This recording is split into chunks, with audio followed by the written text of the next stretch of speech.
Ok. Eh bien, euh, bonsoir à tous.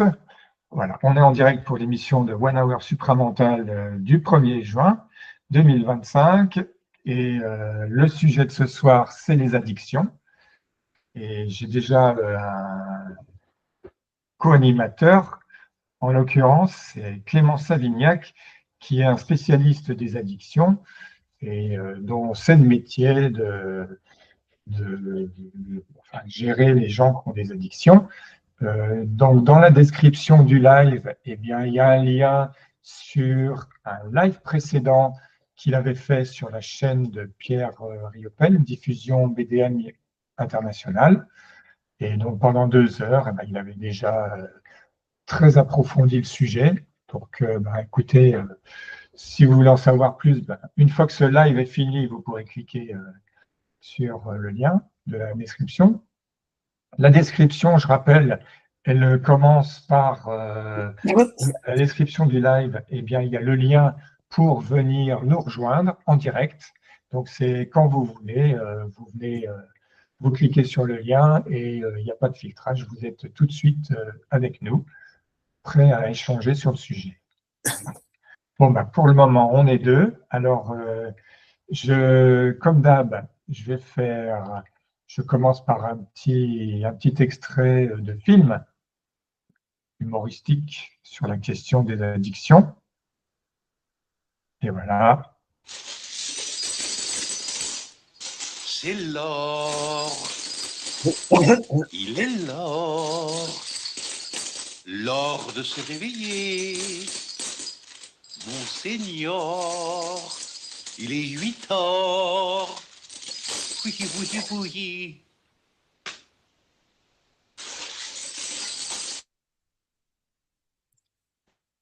Bon, voilà. Voilà, donc un petit extrait de La folie des grandeurs avec Louis de Funès qui est addict à l'or. Voilà, c'est une des addictions possibles. L'or, l'argent, enfin, bon, bref. Ok, il y en a d'autres. Alors, d'habitude, c'est moi qui introduis le sujet, mais là, Clément, tu es vraiment bien plus spécialiste que moi sur la question. Donc, est-ce que tu veux bien, en 5-10 minutes, nous présenter nous présenter le sujet des addictions? Oui, on va faire ça.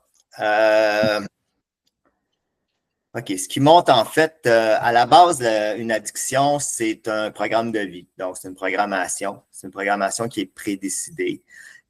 Et puis, à partir de cette programmation-là, on va être relié à des actions. Donc, par exemple, quand tu prends quelqu'un qui prend une gorgée de vin pour la première fois de sa vie puis qui repose la bouteille, comparativement à quelqu'un qui va prendre une gorgée de vin pour la première fois de sa vie puis qui va toute la boire puis qui va vomir puis qui va, tu sais, bon. Fait que, on le sait d'avance, c'est déjà prédéterminé d'avance si l'alcool ou les addictions vont faire partie de notre programme. Puis relié à cette programmation-là, il va y avoir des pensées et des émotions qui sont typiques. Par exemple, des pensées, ça va être des pensées venant du flash, comme quand on se dit, ça serait bon une pointe de tarte au sucre, par exemple. Mais les pensées peuvent être amplifiées et se rendre jusqu'à l'obsession. Donc, la seule chose possible aujourd'hui, c'est d'aller manger la pointe de tarte. Puis quand on arrive à l'obsession comme ça, il n'y a plus d'espace entre la personne et la pensée. Il n'y a pas de capacité de questionner. Donc, la personne part du point A au point B, fait l'action de sa pensée. Généralement, elle ne sait pas que ce n'est pas elle qui pense à la base. Fait que donc, elle entend la voix dans sa tête qui lui dit « ça serait bon une bouteille de vin, ça serait bon une cigarette ». Elle ne le questionnera pas. Puis ça vient aussi, c'est relié aussi à la cellule. Donc, la cellule va devenir dépendante, en fait, de la substance. On le voit ça dans les dépendances avec l'alcool, par exemple. Mettons que quelqu'un prend une brosse puis que son foie réagit, parce que le foie réagit, le pancréas, il va produire du CREB. Et puis, le CREB va finir qu'à produire à répétition du delta-phosphé.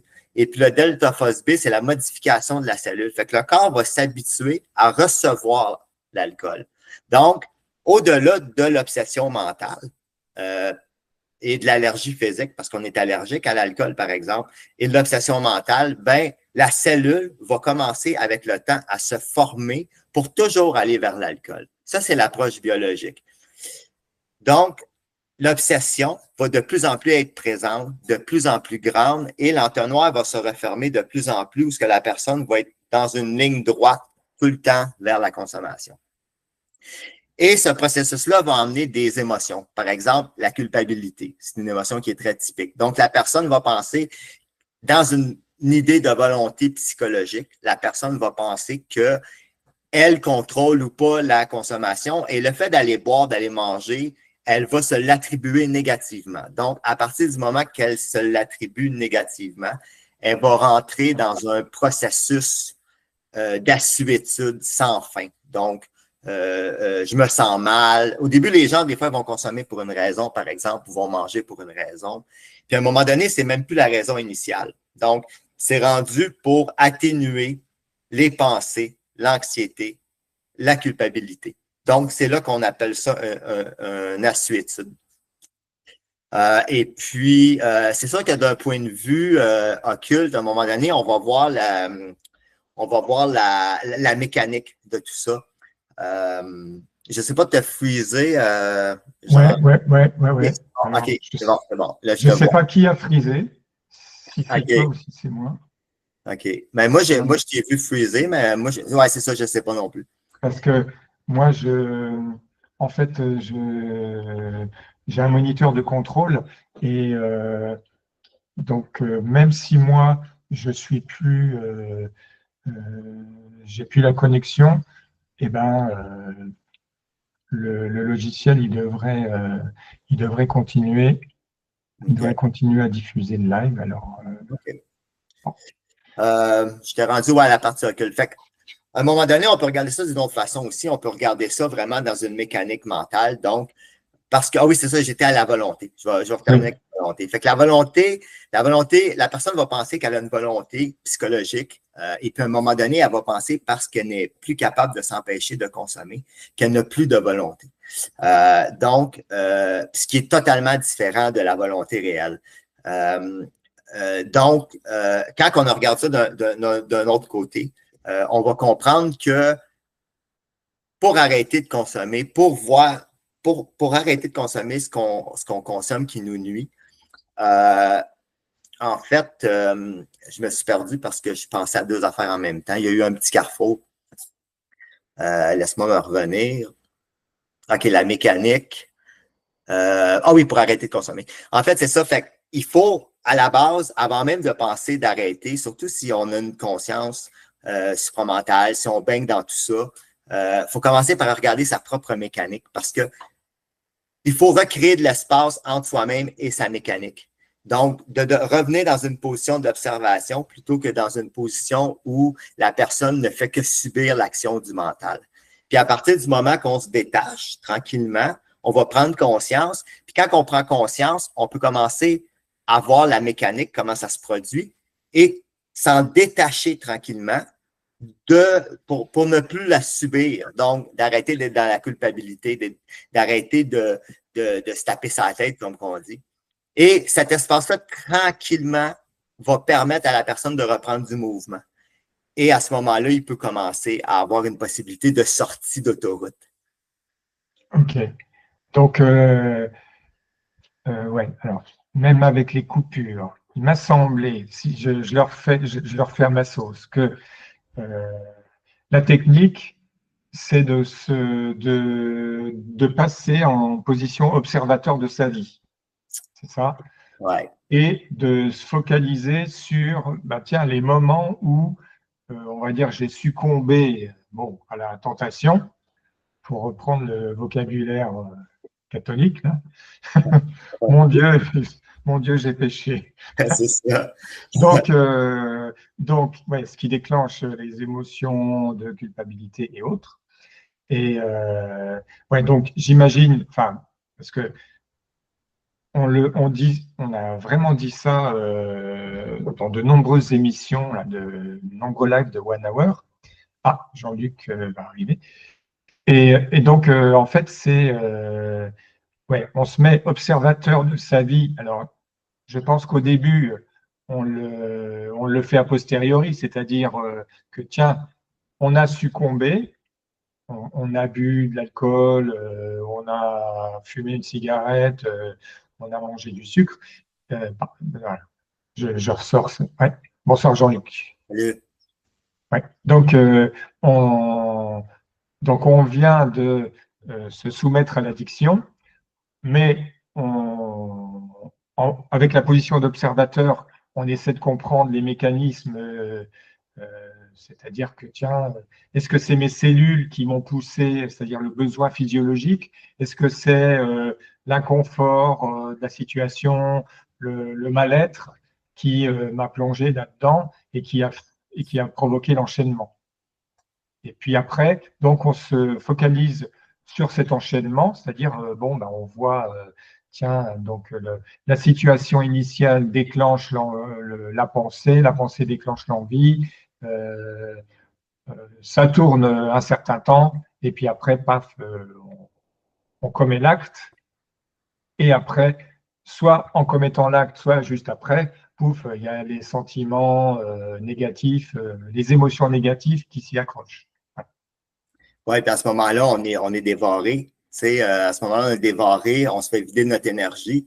Puis là, c'est plus facile d'être au poids du processus. Puis ce processus-là est perpétuel tant et aussi longtemps qu'on ne va pas être en mesure de l'observer.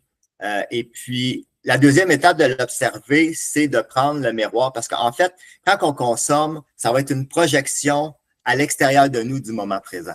Donc, on n'est pas dans le moment présent. On est dans un faux moment présent. Fait que, ce que ça fait, c'est que quand on consomme, on est très rattaché au matriciel. On est pris, dans le fond, comme une mouche dans une toile d'araignée. Puis, c'est comme si on est désincarné. On n'est pas incarné dans nous. Fait qu'on est dans Matrice, mais on est désincarné.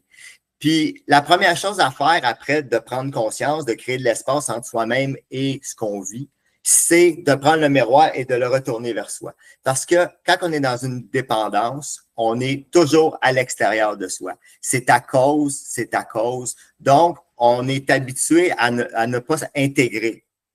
Des fois, on va dire que les gens qui ont une dépendance, mettons, sévère, ont comme arrêté d'évoluer au niveau de l'intelligence émotionnelle. On entend souvent ça en psychologie.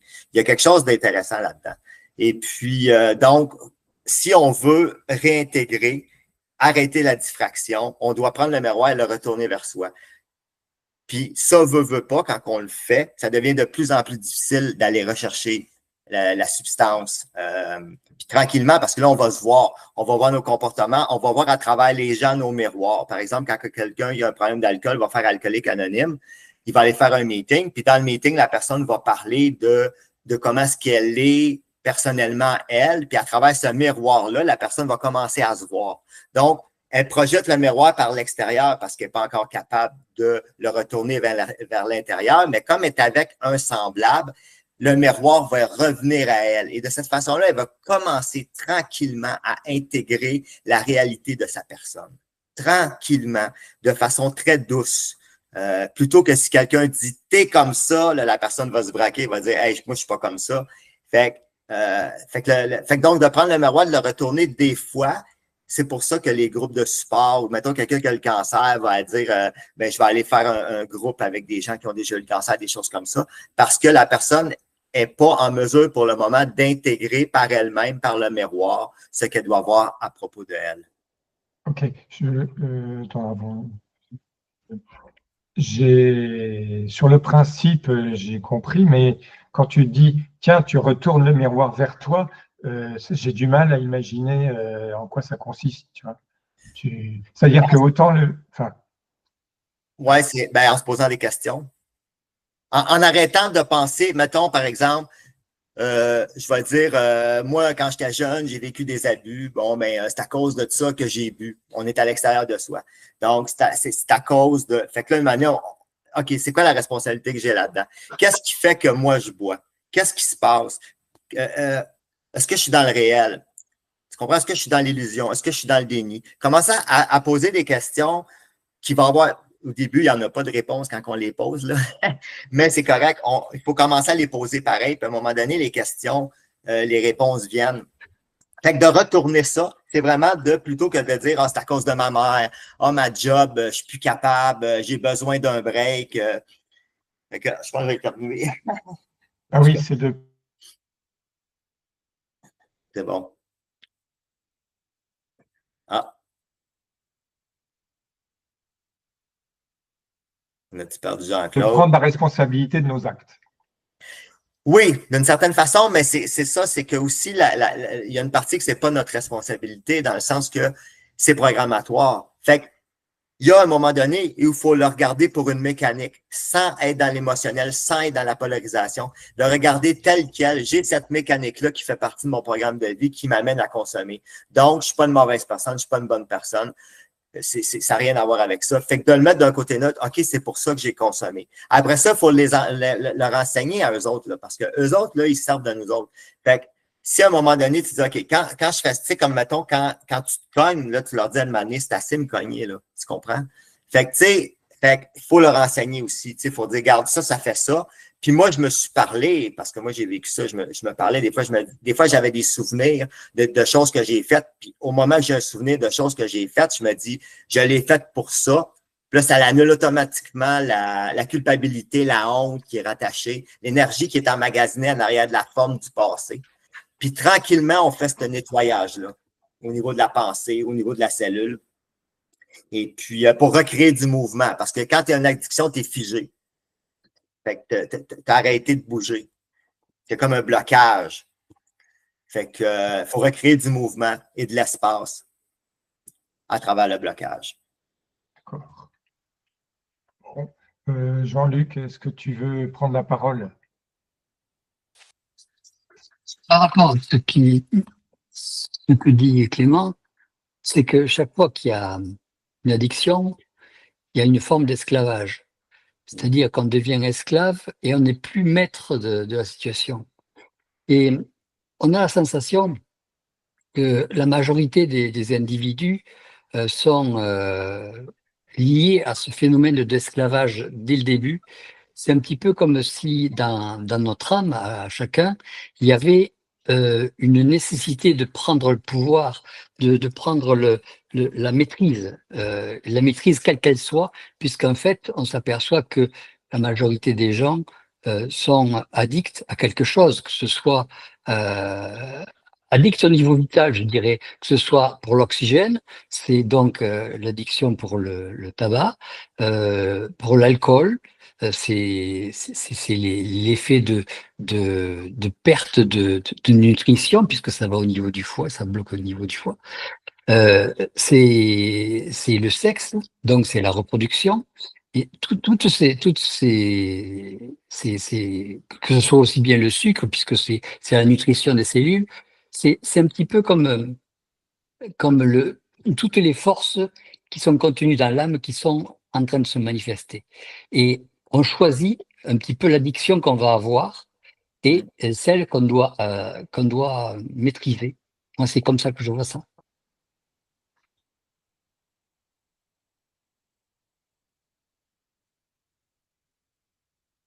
Et, si on regarde bien, quand on commence à avoir une addiction quelle qu'elle soit, il y a toujours un phénomène de détermination qui va nous donner l'ancrage. Cette détermination va fixer notre début de quelque chose. Et ensuite, va se mettre la volonté dessus. C'est-à-dire que si la volonté suit, ça va créer aucun problème. Il y a simplement si cette volonté s'effrite, qu'on risque de ressentir à ce moment-là un besoin de reconfronter la détermination et la volonté en suivant. Un petit peu comme si ce sont des tests à chaque fois. Et tant qu'on n'a pas passé le test, on nous repasse l'examen. C'est comme ça que je vois les choses qui s'emballent au fur et à mesure. Et après, bon, le traitement, il serait simple en lui-même, ça serait de reprendre la maîtrise. Non pas l'arrêt complet de l'addiction, puisque fondamentalement, euh, arrêter, que ce soit dans un sens ou dans un autre, c'est-à-dire que ce soit l'addiction complète ou l'arrêt complet, ça signifierait, dans un sens, qu'on n'est pas maître. On n'est pas maître de reprendre l'alcool si on avait envie de prendre de l'alcool, parce qu'on a peur de devenir addict. Donc, en fait, on redevient esclave de soi-même par l'arrêt de l'addiction. Ce qu'il faut, à mon sens, c'est toujours, c'est qu'on puisse prendre en main ce qu'on veut, quand on veut, et la quantité que l'on veut. Bon, après, il faut effectivement s'appuyer sur son centre de gravité et savoir que euh, on va avoir le déclenchement que l'on veut quand on veut, quelles que soient les pulsions, quelles que soient les sensations, parce que si on regarde bien aussi, c'est que toutes les pulsions sont toujours des pulsions de vie. Et on a toujours tendance à prendre l'addiction pour compenser une pulsion de vie. Alors que quand on a besoin de boire, on ne se pose pas le problème de savoir si c'est une addiction ou pas. On boit. Quand on a besoin de respirer ou de manger, on ne se pose pas de problème à ce niveau-là. C'est ça. Quelle est la différence qu'il y a entre une addiction réelle et une addiction vitale? Donc c'est ça qu'il faut regarder en même temps. C'est ce qui permettra de déterminer qu'est-ce que c'est qui fait que l'un va être accepté et l'autre ne va pas être accepté. C'est comme ça que je vois les choses. Je, je vous laisse votre avis à tous. Euh, Clément, si tu veux continuer, vas-y. Hein. En fait, le seul enjeu avec les drogues et l'alcool comparativement aux autres, c'est la dépendance qui est aussi physique. Donc, quelqu'un qui boit beaucoup d'alcool, comme je disais tantôt, va modifier l'ADN de sa cellule. Donc, et va modifier aussi au niveau du mental, du cortex préfrontal et au niveau du système de récompense. Donc, il y a quand même des facteurs biologiques, chimiques qui viennent en ligne de compte, les neurotransmetteurs et tout. Donc s'il y a une modification du système de récompense, donc les pensées vont être en lien avec cette modification-là. Fait que c'est sûr que dans toute dépendance d'alcool ou de drogue, on doit avoir un arrêt à la base. Après ça, bon, est-ce que la cellule peut se modifier? Il y a des gens qui ont été capables d'arrêter de boire, mais ils ont fait un bon arrêt, ils ont reconstruit leur vie, ils ont changé beaucoup de choses, puis des années plus tard, ils sont capables de prendre un verre de vin. Mais encore là, il faut se poser la question, est-ce vraiment nécessaire? C'est quoi que je vais faire là-dedans? Fait qu'il y a comme un côté aussi d'honnêteté envers soi-même, puis est-ce que ça me sert ou ça me sert pas? Puis ça s'applique à toutes les formes de ce monde. Fait que moi, c'est juste la nuance, mais c'est sans changer ton opinion, Jean-Luc, hein, c'est juste comment je le vois. Oui, non, mais je l'entends. Mais tu vois, la dépendance, que ce soit une dépendance physiologique ou par des neurotransmetteurs, dans la mesure où il y a la possibilité de casser ou d'arrêter, ou que certains ont la possibilité d'arrêter ou de casser le système, ça prouve bien que tout le monde peut le faire. Et c'est pas de rajouter un élément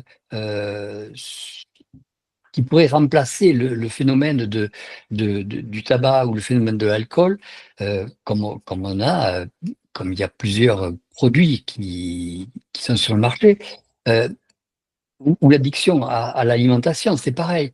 Il y a plusieurs systèmes. Le système physique, il est gérable.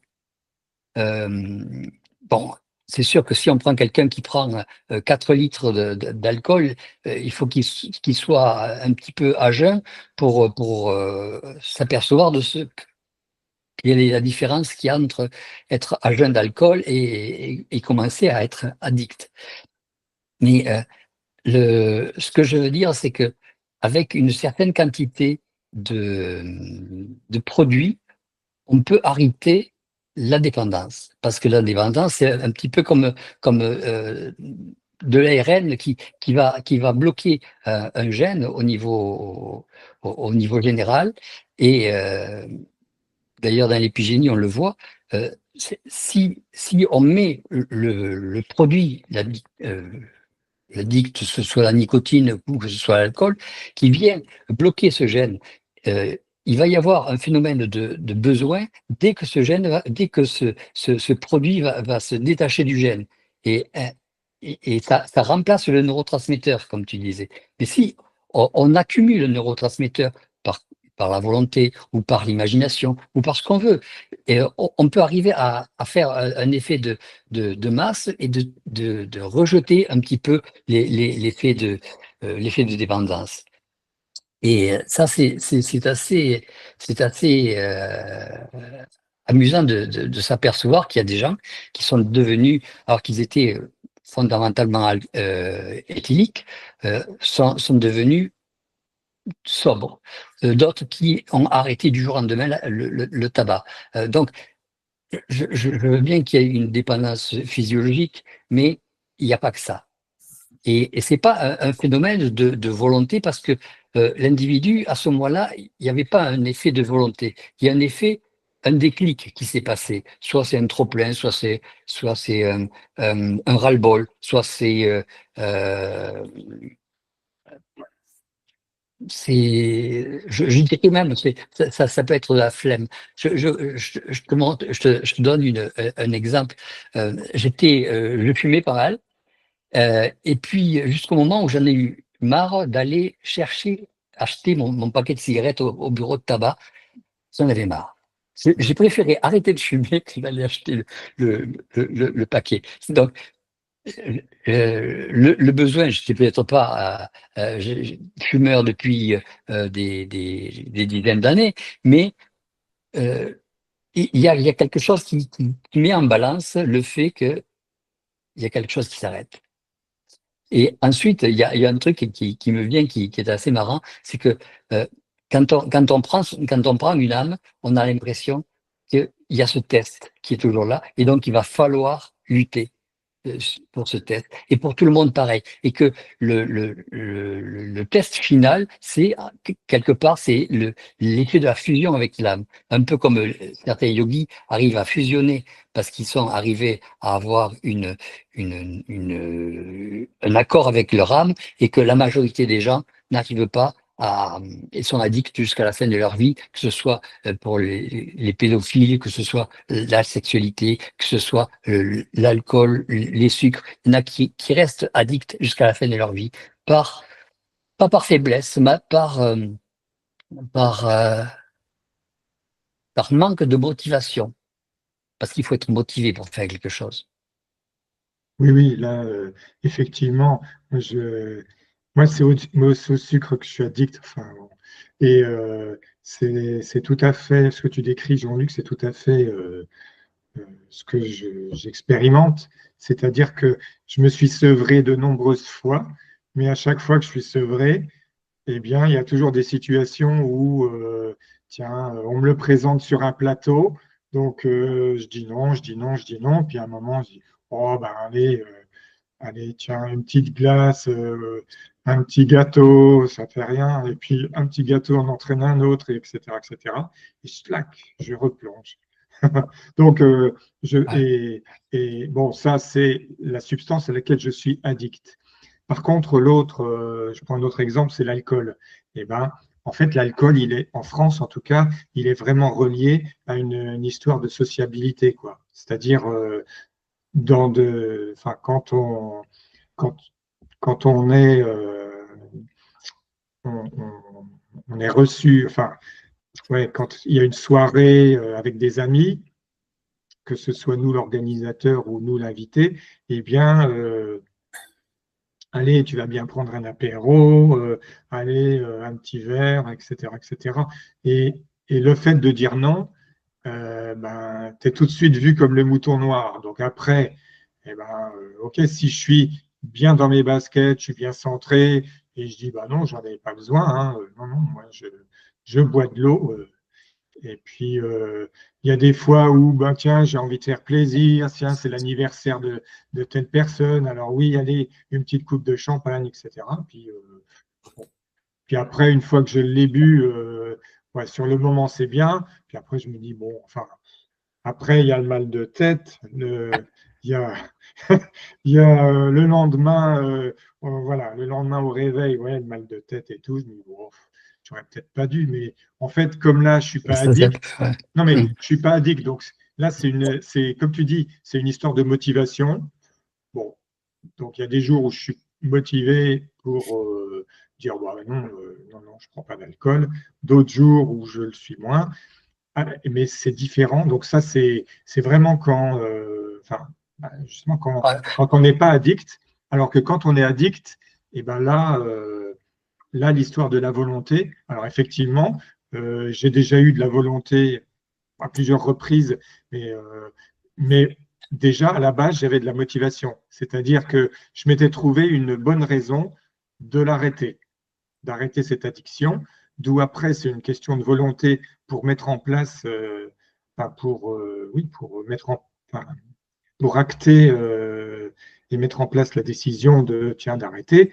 Et, euh, et puis, ben, au fil du temps, après, je ne sais pas si c'est la motivation ou la volonté qui s'émousse, mais Ouais. Ouais. fait que ça arrive. J'ai trouvé que la motivation, c'est en fait une quantité de volonté. Plus on a la volonté qui diminue, enfin, plus la motivation diminue et plus la volonté diminue. C'est un petit peu comme c'est deux copains qui vont ensemble, on dirait. Et on a la sensation que euh, les, il faut vraiment voir, par exemple, l'alcool, on dit c'est parce que c'est quelque chose un élément de groupe, un élément qui réunit. Mais si c'est de l'inconscient collectif, il faut savoir si on veut être individuel ou rentrer dans l'inconscient collectif. Donc, il y a une motivation qui fait que soit on tient à être indépendant, autonome, soit ou rentrer dans un système d'inconscient collectif. Je trouve qu'il y a une grande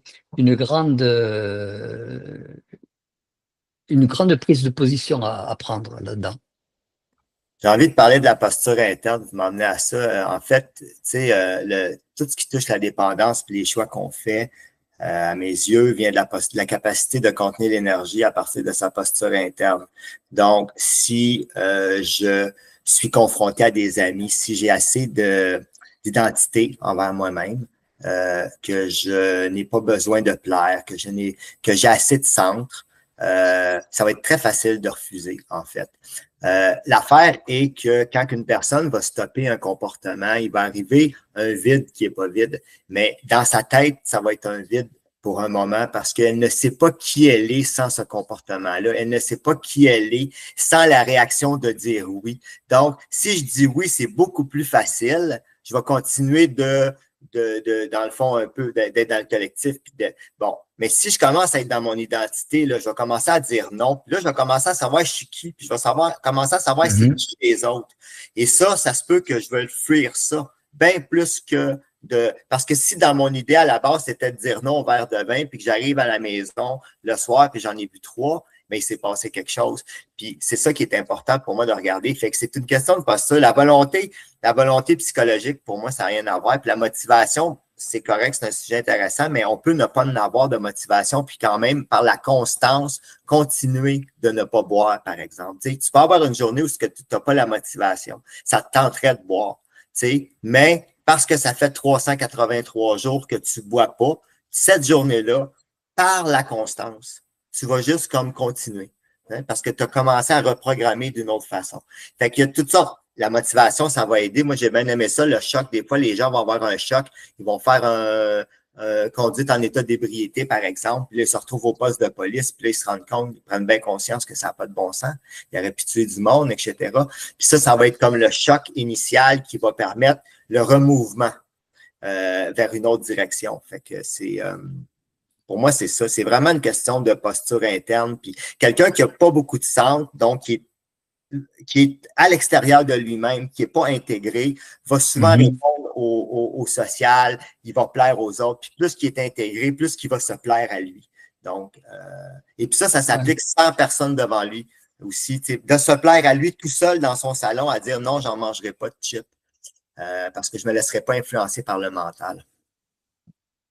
Et à ce moment-là, c'est qui le mental? Il faut savoir c'est qui te pousse à t'influencer. Parce que c'est bien. Moi je salue les gens qui ont 300, 400 jours, 800 jours sans possibilité de prendre d'alcool. Mais quelque part, ils sont complètement esclaves de leur abstinence aussi. Donc, c'est pas bon non plus. Il faut qu'ils puissent s'appuyer sur leur certitude de ce que s'ils prennent un verre, que ça sera stop. Et ça, c'est vraiment de l'abstinence mentale plutôt que de l'abstinence physique, parce que s'arrêter pendant 300 jours, c'est de l'abstinence physique. L'abstinence mentale, ça sera, je prends un petit quelque chose, je fais ce que je veux parce que je sais que j'en ai le contrôle. Et le problème, c'est que la majorité des gens préfèrent aller dans le groupe, dans la situation de groupe, pour se laisser prendre en charge et pas se prendre en charge eux. Et c'est le différentiel qui est entre les deux. C'est ça qui en fait est à creuser. À quel moment on se prend vraiment en charge et à quel moment on ne veut pas se prendre en charge. C'est la question qu'il faut se poser. Quant au fait pour faire de l'abstinence réelle, si vraiment on veut voir les priorités, on fait un jeûne. On fait un jeûne de 8 jours, 10 jours, 15 jours, 30 jours, et on va s'apercevoir quelles sont les priorités. Est-ce que ce sont des priorités de survie qui sont importantes, ou est-ce que c'est la priorité du tabac ou de l'alcool ou de la bouffe? Là, il n'y a plus de priorité, c'est une priorité de survie. Et on s'aperçoit que grâce aux jeunes alimentaires, je parle, on peut réacquérir un petit peu ces notions de soi et ces notions de motivation et ces notions de certitude de soi. Ouais, je trouve. Ben, aussi, il y a des fois, je ne sais pas pour toi, Jean-Luc, mais il y a des choses qu'on va juste dire, ça ne me sert plus. Là. Tu sais, à un moment donné, si tu en as bu, tu en as bu, tu en as bu, là, puis une année, tu stoppes ça, là, puis tu dis, moi, ça ne m'intéresse plus. J'ai plus d'affaires là-dedans. Ce n'est pas une question de prison, au contraire, c'est une libération.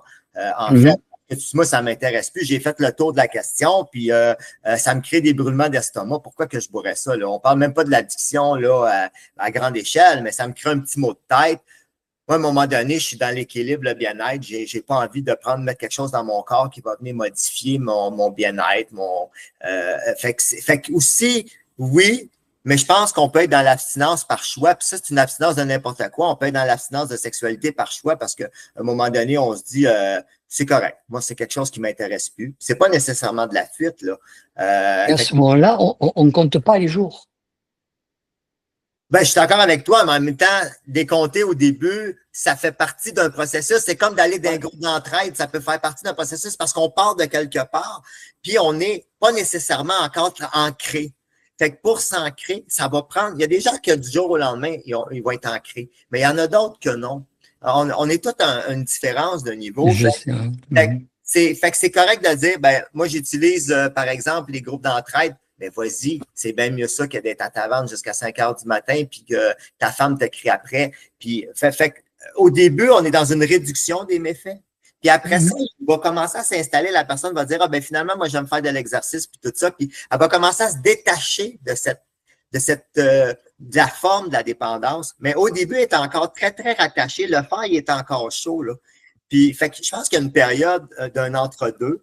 Puis qui est différent pour chacun. Oui, absolument. Oui, c'est une sorte de béquille, c'est-à-dire que tout le monde ne peut pas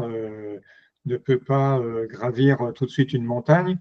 Donc après, on se fait aider, on trouve des béquilles pour s'aider soi-même à commencer à gravir la montagne. Et puis, après, les béquilles, un jour, on les enlève.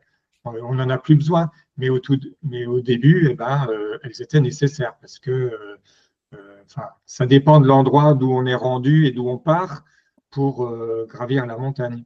C'est-à-dire Ouais. qu'il y a des... Mais si tu regardes bien, on ne t'a pas poussé à apprendre à...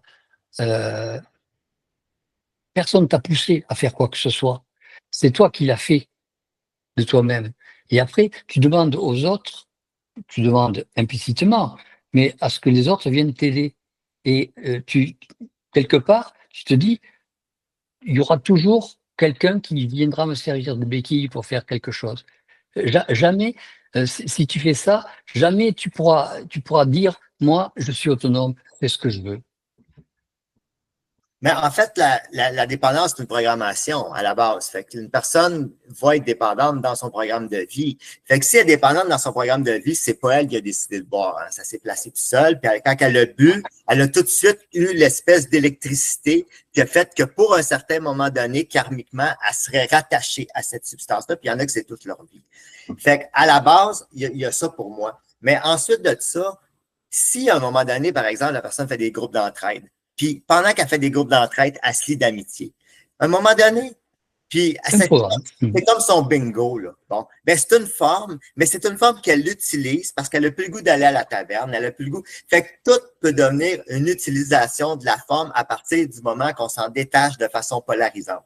Dès que la polarité n'est plus là, dès que l'émotionnel vient pas se mêler, ça peut devenir juste une nouvelle habitude comme d'aller faire du jogging, et c'est le réseau social, puis surtout du monde comme nous, ben des fois les réseaux sociaux, les endroits sociaux, ça nous tape ses nerfs. Fait que ça peut être un endroit comme d'aller au gym aussi, d'aller faire du yoga. La personne va transmuter ça, puis elle a besoin de mouvement dans le corps à faire du yoga.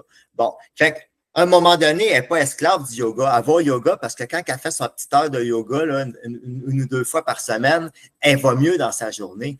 Puis moi, je pense pas, je pense que là, c'est comme ça qu'on utilise une forme.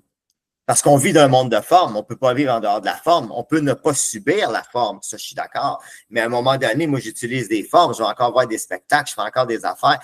Pas parce que je suis rattaché à ma centricité que je vais rester dans la maison à rien faire. Je vais sur le bord de l'eau, je vais marcher.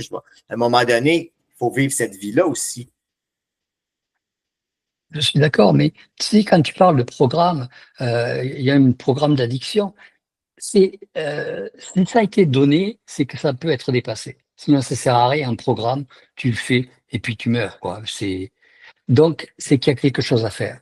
Mm-hmm. Et que ce soit de l'alcool, que ce soit du sucre, il y a quelque chose à faire. S'il y a un diabète, c'est qu'il y a quelque chose à faire. Il y a toujours quelque chose à faire. Alors, soit on le fait, soit on le fait pas. Après, chacun fait ce qu'il veut. Moi, que les uns cèdent les uns les autres, tant mieux. C'est très bien. Mais fondamentalement, il faut que l'individu sache ce qu'il veut.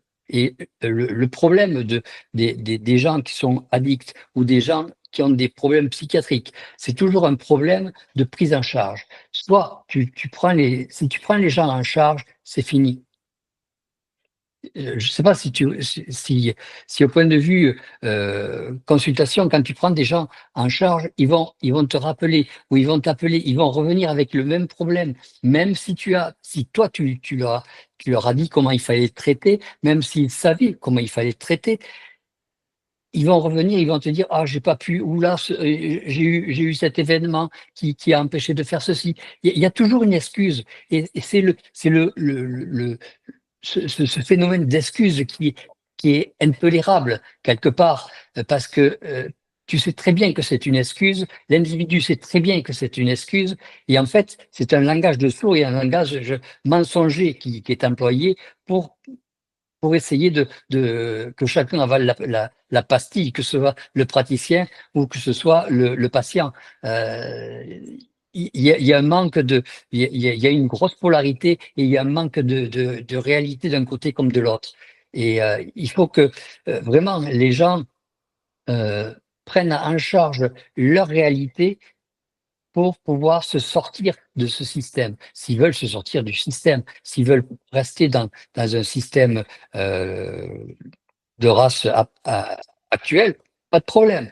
S'ils veulent aller dans un phénomène supramental, il va falloir qu'ils se prennent en charge, c'est tout. Oui, mais la prise en charge là, que tu parles au début, c'est sûr qu'il va y avoir une prise en charge. Des fois, pour l'alcool, on n'a pas le choix parce qu'on doit être sevré médicalement, par exemple. Fait qu'il n'y a pas le choix d'avoir une prise en charge. Il y a des choses qui n'ont pas le choix d'avoir une Il prise y a en le charge. choix de Mais à point la de vue base, médical, je te le dis, en étant non, mais il y a des, non, non, médecin, il y a de l'alcool je que sais t'as qu'il y a pas des le prises choix. en charge. On n'a pas le choix des fois. Là, la personne qui boit X doit être sevrée médicalement. On n'a pas le choix. Sinon, elle peut mourir. Oui, ça fonctionne du Ça niveau, fait c'est 5 ans sûr. que je fais ça. Là. Je peux vous le garantir que les gens meurent s'ils ne sont pas sevrés par Ah, médicaments. je suis au courant. Bon, fait qu'à la base, mais après ça, quand elle va aller chercher de l'aide, c'est peut-être la première fois qu'elle va avoir un effet miroir avec quelqu'un. On a des C'est ça, angles morts, puis une des attributs de la dépendance, c'est le déni. Fait que pendant longtemps, la personne ne s'est pas vue aller. Fait que quand elle commence à se poser des questions, puis elle arrive dans le réel tranquillement, c'est tellement gros que toute sa vie est une illusion. OK? Puis quand elle arrive avec un thérapeute au début, si le thérapeute est en conscience, est dans sa propre lumière, par le fait qu'elle va dialoguer avec, elle va tranquillement se voir et elle va développer sa propre posture à travers la posture du thérapeute. Mais là, on parle de thérapeute, on parle plus de supramental. On ne parle pas de ce qui se fait au niveau psychologique. Parce qu'au niveau psychologique, il y a des transferts, des contre-transferts. Les personnes ne sont pas conscientes de ce qu'ils font, de ce qu'ils reçoivent. Ça peut être un fiasco. Et là, on peut développer une dépendance au niveau du thérapeute. Mais moi, ce que je fais, puis ce que je dis souvent, c'est comme ça, c'est à partir de la centricité, la personne va commencer à se voir et elle va développer sa propre autonomie. Elle va commencer par son identité. Tranquillement, elle va se développer une volonté qui n'est pas une volonté psychologique, une volonté réelle qui va lui permettre de voir les mécaniques qui l'ont amené à être où ce qu'elle était, de façon qu'elle puisse les repérer du début, avant même que le mécanisme commence à s'imprégner dans son mental, qu'il y envoie des pensées. Elle va être capable, au début, de le déjouer et de le contourner pour ne pas embarquer dans la séquence qui la ramenait constamment à la même place. Et ça se fait tout seul, mais c'est beaucoup plus rapide avec une personne qui le comprend. Mais si tu regardes bien, c'est la personne qui est venue te chercher. C'est elle qui est venue te chercher. Donc, c'est elle qui avait la capacité ou l'envie de se sortir de là. Tout à fait. Ah donc, oui, ça prend une décision. C'est elle qui a la détermination. Donc, en fait, le thérapeute, même s'il est s'il est bien éclairé, il va l'aider. S'il est moins bien éclairé, il va lui donner des médicaments, mais c'est la personne qui va le faire toute seule. La personne qui va être recherchée, par exemple, quand tu arrives dans un hôpital et tu as des gens qui font soit des overdoses, soit tu vas venir les chercher, mais c'est toi qui vas essayer de les sortir. Et ça c'est voué à un échec, parce que c'est pas la personne qui en a fait la demande. C'est toi qui fais la demande parce que tu es, en tant que praticien, tu es obligé de faire ceci ou cela. Et donc, c'est en ça que je trouve que ça, c'est foiré. Mais c'est des petites périodes de lucidité. Des fois, avant un changement, là, ça va prendre un petit peu de lucidité, on retourne dans la noirceur. Un peu de lucidité, jusqu'à temps que nos corps soient assez balancés pour être capable de rester plus longtemps dans cette lucidité-là. Fait que ça va faire des petits séjours en détox, des petits séjours à l'urgence, des petits suivis avec un psychologue. Puis à un moment donné, la personne va se développer tranquillement une identité qui va se dissocier, qui va se tasser, créer de l'espace avec son programme. Ça va se faire tranquillement. Mais même avec le psychologique ou avec les AA, la personne peut faire ce processus-là parce que, comme tu l'as dit, c'est elle qui le fait. Mais j'ai quand même vu des gens qui sont rentrés en prison, qui sont rentrés en thérapie contre leur gré, et dans le processus, à un moment donné, ils ont pris conscience que leur vie n'avait pas d'allure. Fait que même là, des fois, c'est un problème qui est multidimensionnel et qui est complexe juste au niveau psychologique. Fait que, on ne peut pas régler l'addiction comme dire, bon, ben tout le monde fait ça. Parce que. Oui, ça, je suis d'accord. Mais c'est chacun qui doit se prendre en charge, c'est tout. Ouais. Même dans l'addiction. Après, que tu puisses montrer à quelqu'un, voir le chemin, en gros, hein, sans être religieux, il peut voir le chemin, mais il va pas vouloir y aller tout seul, parce que se sortir de là, ça veut dire être tout seul, Tout à fait. être dans la solitude. Et ça, c'est parfois très difficile à supporter parce qu'il faut une bonne raison pour le faire. Et la bonne raison, on l'a souvent pas. Oui, c'est pas évident. C'est pour ça qu'on retourne, hein? Les gens retournent consommer, retournent, je vais dire manger du sucre, mais c'est pas une attaque à toi, Jean-Claude. Puis, à un moment donné, la personne va être assez intégrée dans son énergie. Puis, oui, vas-y, Jean-Luc. C'est parce que moi, justement, je voulais faire une comparaison par rapport à ce que dit Jean-Luc sur les phobies, parce que voilà, j'en ai eu aussi. Eh bien, voilà, un truc du genre claustrophobie. Eh ben, il n'empêche que j'étais motivé pour m'en débarrasser. À un moment donné, bah, par hasard, entre guillemets, je vais à une conférence et puis quelqu'un explique une technique. Voilà, il dit, voilà, vous faites ça, ça et ça, et ça marche. Donc ensuite, j'ai pris la technique, je l'ai utilisée, j'ai vu que ça marchait, et puis j'ai fait ce qui est conseillé par tous les psys, n'importe quoi, enfin tous les psys au sens large, et ils disent, voilà, exposition progressive au sujet enfin, à la cause qui provoque la phobie. Donc ça, je l'ai fait effectivement moi-même. Hein. C'est on va dire le thérapeute entre guillemets que j'ai vu à l'occasion d'une conférence. Il m'a servi juste à prendre une technique que j'ai utilisée moi-même, que j'ai utilisée petit à petit. J'ai fait l'exposition progressive. Je m'en suis débarrassé. Ça a duré, quelques années. Et puis après, comme je le disais au début, paf, quelqu'un vous ressort le plat, c'est-à-dire que je me suis retrouvé en fait dans une situation de enfin de la cause de la phobie à une situation, la même situation à 2 mois d'intervalle. Donc après, paf, je me suis retrouvé, la phobie est revenue, et puis là, j'ai eu vraiment du mal à m'en débarrasser.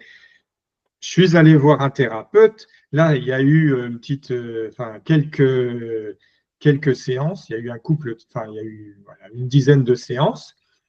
Ça, il y a eu du mieux. Et après, j'ai continué par moi-même l'exposition progressive au risque, enfin, à la cause du truc. Et puis, je m'en suis débarrassé. Donc, le, donc, ça a bien été, sur cet exemple-là, ça a bien été mon action, ma motivation et le fait et la volonté de m'exposer aux risques et de plus en plus, enfin, en partant de risques faibles jusqu'à des risques élevés, qui ont fait que je m'en suis sorti de ce truc. Mais les 2 thérapeutes que j'ai vus, ça a été des coups de pouce salutaires qui m'ont accompagné et qui m'ont donné des outils pour m'aider dans des béquilles, comme je disais tout à l'heure, là, qui m'ont aidé à, à mettre en place, enfin, à aller jusqu'au bout, à faire en sorte que cet exercice de volonté, je ne me batte pas contre des moulins, mais j'ai des biscuits pour y aller et puis pour arriver à destination avec succès. Quoi, tu vois. Mmh. Est-ce que est-ce qu'ils t'ont permis de connaître l'origine? Alors là, Parce que c'est ça, en fait, qu'on cherche. C'est quelle est l'origine, quel est le début? Qu'est-ce que c'est qui a fait que tu as basculé dans une phobie? Qu'est-ce que c'est que tu as basculé, qui a fait que tu as basculé dans une addiction? Qu'est-ce que c'est qui manquait? Et en fait, c'est ce, cette béquille de début qui est importante. Après, que le restant soit un produit ou une addiction sexuelle, je dirais, c'est la suite des événements. Ce qui est important, c'est le début. Qu'est-ce que c'est qui a fait que et pourquoi? Tu comprends ce que je veux dire? oui, mais Qu'est-ce que c'est qui a fait que bon, tous les psychiatres te diront qu'on ne met pas, par exemple, un mâle avec un enfant, que ce soit un enfant femelle ou un enfant mâle. Ça se fait pas. Ça se fait pas. Pourquoi? Parce que à cause des pulsions sexuelles de multiplication de races. C'est la base. Ceux qui ont pas compris ça au point de vue psychiatrique et psychologique, ils ont rien compris. Euh, il y a une base fondamentale. Mais ça n'explique pas pourquoi l'adulte qui va se trouver en présence d'un enfant va se tourner vers la, la pédocriminalité.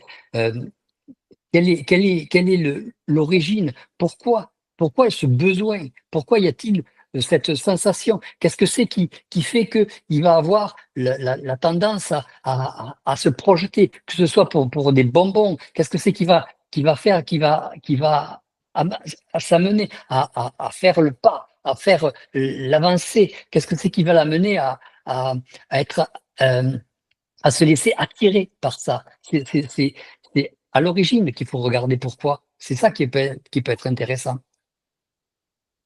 C'est le contraire pour moi. Moi, je trouve que l'origine, c'est programmatoire parce qu'on y a rien vraiment qu'on peut faire. Ça s'est passé, c'est comme ça, on est réactif.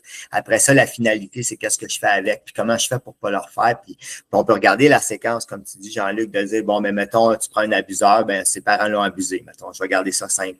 Bon, ben c'est correct. Là, il y a l'affaire pourquoi que lui il abuse, parce qu'on sait que les abusés, c'est 70% des. C'est bon, mettons qu'on prend Ouais, un. mais le premier qui a fait ça, c'est quoi? Oui, mais là, on est au Ce sont les début. parents. Au C'est début ça qu'il faut je chercher. comprends, mais en même temps, même si tu le trouves, là, ça ne changera pas que la personne, ici, maintenant, dans le moment présent, Ah est ben non. prise avec quelque chose qui la nuit. Fait que si elle apprend à regarder la séquence d'une façon mécanique, qu'elle sort de la polarisation, qu'elle sort de l'émotion, de l'émotivité, puis qu'elle commence à regarder sa séquence, puis par exemple, qu'elle comprend à un moment donné qu'elle ne doit pas aller d'impact, je dis n'importe quoi. Bon, mais déjà là, en partant, pour le début, qu'elle n'aille pas d'impact, elle va diminuer l'énergie reliée à la forme qui est attachée avec elle. Donc, et là, il va se créer de l'espace, l'électricité va se défaire. Bon, puis là, elle va commencer à avoir des nouvelles pensées qui vont, bon, puis là, tranquillement. Mais oui, je comprends initial, mais en quelque part, tu sais, pourquoi que quelqu'un a bu, pourquoi que, tu sais, Ouais, mais c'est ça qui est important. Je ben, c'est pense que c'est ça programme, qui est important parce que le restant, ça peut être une excuse. Tu comprends ce que je veux dire? Tu vas plus dans un parc, mais ça ne veut pas dire que tu n'es pas pédophile. Tu comprends? non, je sais bien, mais en même temps, c'est un programme de vie, la pédophilie. Fait que la Mais personne, oui, mais là, pour que c'est comme ça. Fait que donc, un programme de vie d'addiction, ben, la première chose, c'est d'arrêter l'addiction. C'est la première chose. oui, ça d'accord. C'est comme une hémorragie, faut arrêter faut Ah, arrêter l'hémorragie. Je suis d'accord. Mais c'est qui a coupé l'artère. C'est ça qu'il faut voir. C'est parce que sinon ouais, mais ça recommencera sans arrêt, sans arrêt, sans arrêt. C'est pour ça que la psychiatrie, ça avance pas. Ça avance pas. Si tu regardes bien, on essaie toujours de donner des médicaments, on essaie toujours de donner des attitudes, des états de confort, des états de pas pérenniser le phénomène, mais on ne touche pas au phénomène de début pour empêcher que c'est pas normal que la majorité des gens soient dans une pulsion. C'est pas normal. Donc c'est qu'il y a là, quelque chose qui n'a pas été traité. oh, c'est macro, Jean-Luc. C'est macro, c'est plus au micro. C'est parce que tu parles du micro, mais après ça, on va au macro. Mais là, si tu vas au macro, puis si tu veux rentrer dans le matriciel de la chose, c'est parce que en fait, tu prends le pharmaceutique, tu prends comment est-ce que la médecine s'est dirigée. Fait que, bon, à la base, fait que je veux dire, il y a plein de choses qui rentrent là-dedans. Fait que, tu sais, à la base, pourquoi qu'on donne les médicaments? Parce que c'est ça qu'on leur dit de faire. Donc, c'est tous des programmes. Le médecin devient un programme. Fait que si toi, Ouais. t'es pas bien puis tu t'adresses à un programme, tu vas être traité comme si tu es dans le programme toi aussi. Fait que, moi, pour moi, c'est toutes ces affaires-là, c'est toute la forme. Moi, ce que je fais, c'est qu'il faut sortir de tout ça. Fait qu'il faut ressortir. Il faut regarder la mécanique. Il faut voir la mécanique, des fois, de la mécanique du système. Si on veut sortir du système, il faut voir le système de l'extérieur. Tant qu'on le regarde de l'intérieur en micro, on ne peut pas le voir. Si tu prends un hélicoptère, là, tu le vois le système. Puis, Fait que comment est-ce qu'on fait pour sortir de son propre système à la base? Parce qu'il y a deux systèmes à sortir. On doit sortir du système, et ensuite de ça, quand on est sorti du système dans notre individualité, on doit sortir de notre système. Fait qu'il y a deux sorties qu'il faut faire pour après commencer à être dans la personne que l'on est réellement. Fait que moi, pour moi, rendu là, l'œuf ou la poule, c'est qui a fait quoi? Pour moi, c'est tout de la forme, c'est tout du programmatoire, puis c'est tout du passé. Qu'est-ce que je peux faire ici maintenant pour me sortir de ça, pour ne plus le refaire? C'est là que je commence à avoir du pouvoir. Pour moi, c'est comme ça. Je te dis pas que, mais tu sais, parce que j'ai essayé, j'ai été dans le psychologique pendant 25 ans, j'ai une maîtrise en toxicomanie, j'ai passé par le scientifique avant de passer par l'endroit où je suis aujourd'hui. Puis, pour moi, c'est toute de la forme. C'est tout le temps toute de la forme. Je suis d'accord. Je suis d'accord avec ça. Ça pose pas de problème. Mais si tu regardes bien, c'est que les gens, que ce soit la violence, que ce soit la douleur, par exemple, les gens qui prennent un Doliprane, dès qu'ils ont la moindre douleur parce qu'ils ne supportent plus la douleur, c'est aussi de l'appréhension, c'est en même temps les peurs de mourir. Il y a tout un tas de trucs qui doivent être reformés, reformatés. Bon, nous, on prend le supramental pour faire ça. Toi, tu me dis, oh, ce qui m'intéresse, c'est savoir maintenant où on en est. OK, je comprends, mais moi, ce qui m'intéresserait, c'est de savoir qu'est-ce que c'est qui va éviter de faire ça. Oui, mais le savoir, c'est une forme aussi. Ouais, mais les formes, on est en permanence dans les formes. Les formes, on a beau en faire ce qu'on veut, c'est toujours la même pratique que l'on va trouver. OK, excuse-moi, j'ai une question à te poser. Moi, je te demanderais, mais c'est qui veut savoir ça? C'est qui veut savoir le Celui qui veut s'en sortir. Pardon? Celui qui veut s'en sortir. Non, mais toi, mettons, là, tu dis, ben moi, je voudrais savoir, là.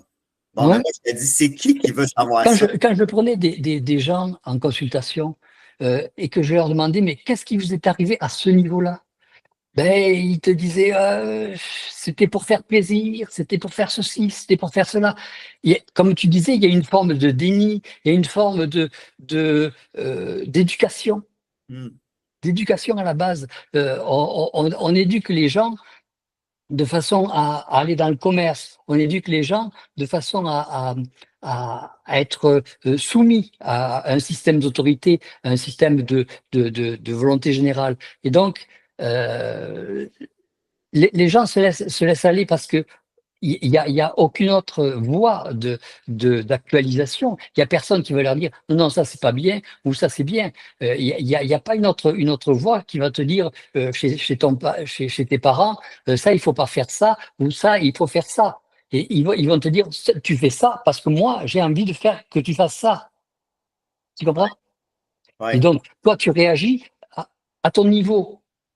Parce que tu sais que si tu dis non, tu vas en prendre une. En gros, tu vas prendre une claque et tu vas être obligé de le faire. Ou on va t'enfermer dans un placard.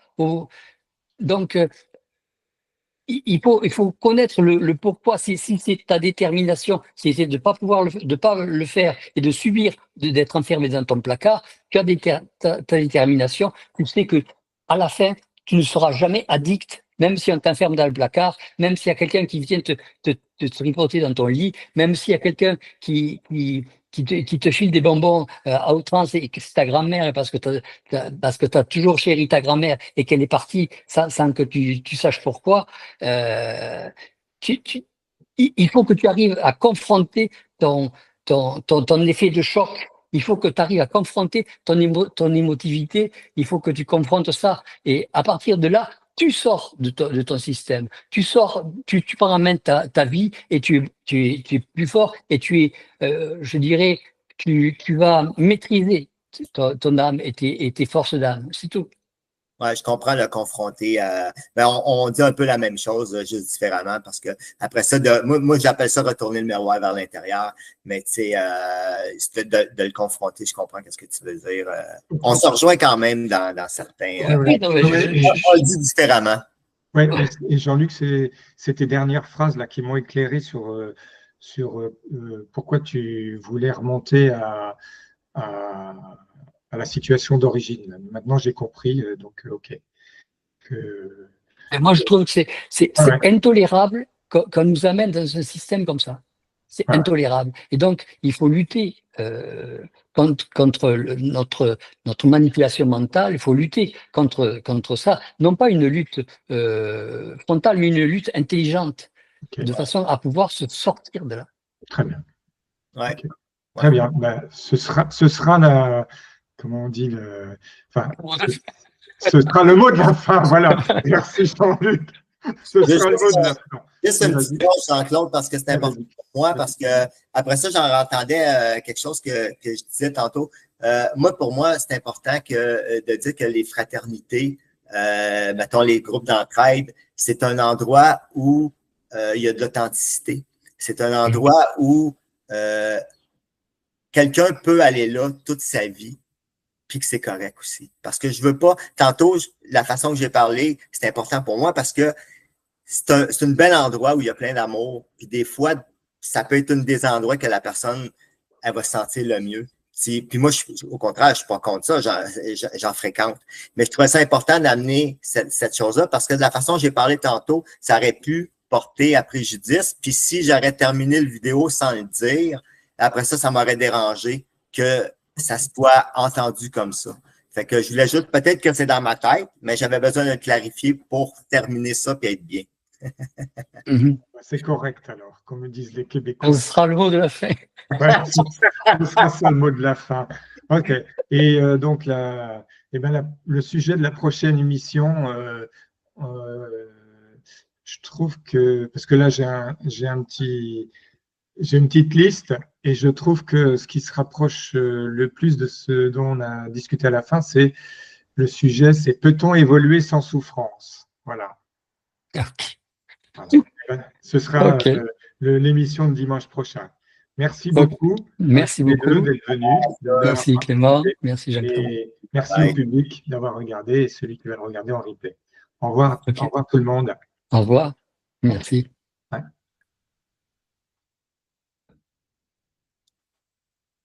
Tac.